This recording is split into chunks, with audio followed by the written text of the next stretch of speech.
Hey there, I'm Frank Mitchell. On this channel, it's all about helping you understand your car and keeping it running the way it should. Whether it's routine maintenance or solving those tricky problems, I've got you covered. If you find this useful, give the video a like, hit that subscribe button, and be sure to watch till the end.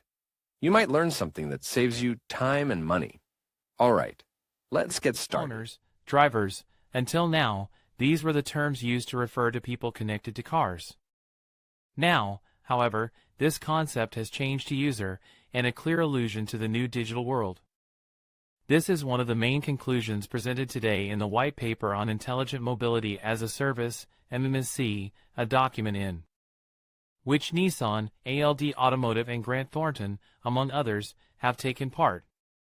It is a transformation that not only affects people, the aforementioned users, but also car manufacturers and dealers, who now also have to focus on offering mobility services.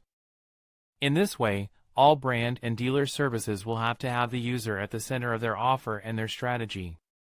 In addition, they will not only have to offer services in line with the needs of users, but they will also have to build user loyalty. Another of the conclusions of this report is that, as is happening with the new European regulations for the reduction of emissions, users must have the necessary information to know which are the least polluting models and the sustainability of the vehicles they choose. And, as if that were not enough, connectivity and technology are also linked to the user. Hence, the user will have to accept the use of data in real time, thus creating new business opportunities. Who owns the data? This is one of the questions that the new automotive era is beginning to generate. As cars begin to have data cards installed in them, they are continually emitting information. Thousands and millions of data that, when plotted and analyzed, can be commercially interesting. In the end, it is nothing more than the Internet of Things applied to the automotive industry. All cars sold in the next few years will be connected. This will allow us to know not only the places we visit, but also all the information generated by the vehicle, such as possible breakdowns, driving style, consumption, vehicle condition. Can you imagine receiving a call from the dealer telling you that the car needs to change the brake pads in the next 3 months? Well, this will be a reality. Likewise, GANVM, the National Association of Dealers, is calling for a new regulatory framework that covers the relationship between manufacturers and distributors in all matters related to data and big data. It is worth remembering in this regard that the current regulations expire in May 2023. In addition, from GANVM also want to emphasize the new formulas for selling vehicles, such as the bet that some brands have made with some models with the sale of cars online.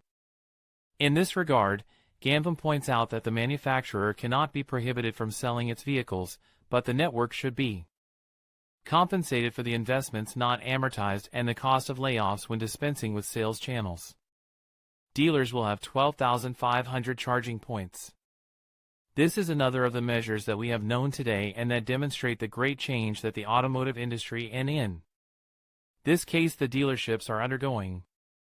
We are talking about the dealer network in Spain that will invest about 68 million euros during 2020 to expand the electric vehicle charging points from the current 2,500 to the 12,500 scheduled.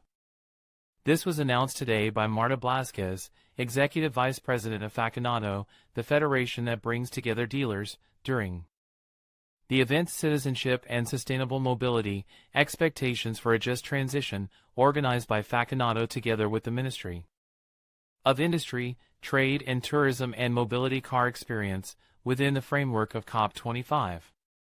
This increase in the number of charging points, which means multiplying the current points by 5, is a strategy followed by dealers to respond to the increase that electrified cars are experiencing today. In this sense, Blasquez pointed out that dealers play a key role in the implementation of the electric car. Among other reasons, Blasquez continues, because they are making the investments to promote it, he pointed out. They are the face of mobility that the customer sees, he says.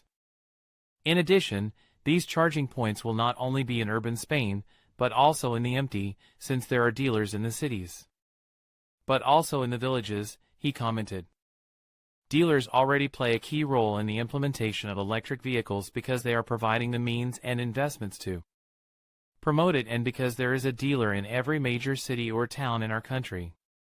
Dealers can feel the reality and are the face of mobility as seen by the customer. This is also why they are in a position to accelerate this transition and make it inclusive, since their recharging points will not only be in urban Spain, but also in the empty areas, Blasquez pointed out.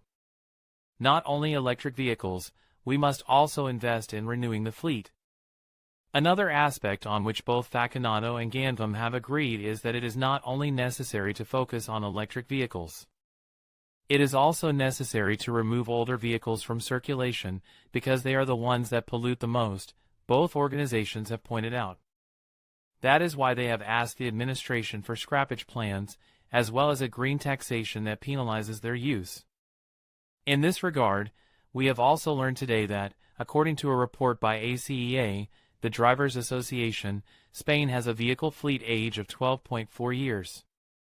Specifically, according to this organization, there are 24 million cars on the road in Spain, of which 14.8 million are more than 10 years old on average, i.e., 62% of the total number of vehicles in circulation in Spain.